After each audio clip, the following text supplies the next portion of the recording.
बाबांनो नमस्कार. ज्या आयला पावसाचं वातावरणाचं आहे बघा. 24 तास ज्या आयला या लागले जायला लागले ढगाला का बुळकं गिळकं पडलीत का म्हणा लागलो. काय कळणार झालं तेवढ्यात का म्हैसूर आलता माझ्याकडे. म्हैसूर म्हणला जिमला जायचं, चल झोपून गाडी हाणा लागला बघा ह्यानं. पण काय लेटचा किडा आहे काय घ्यायच्या हाताला लागले. कुठं भांडणं करून आला म्हणून काय सांगणार झालंय. मग काय जिममध्ये आलो. जिमजवळ आल्यावर जिमचं वातावरण मस्त वाटायला लागलं होतं. म्हैसूरचे सगळे फॅन होते, सगळे हात घेत मिळायला लागले होते. जिमचा ट्रेनर असल्यामुळं म्हैसूर सगळ्याचं व्यायाम गेम घ्यायला लागलं होतं. व्यायाम गेम जोरात चालू होतं बघा.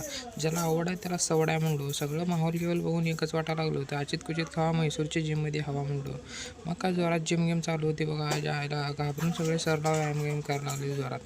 चांगला आहे म्हणलं या आईला नेऊन एवढं तर केला चांगलं काम.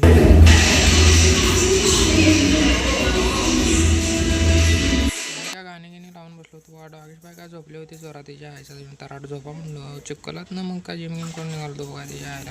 पावसाचं वातावरण झालं मला भजीगिची चार म्हणलो. काय तर भजीगिची चारतो चल म्हणला. भजीगिची चारलो. व्हिडिओ जर आवडला असेल तर लाईक शेअर सबस्क्राईब करा हो.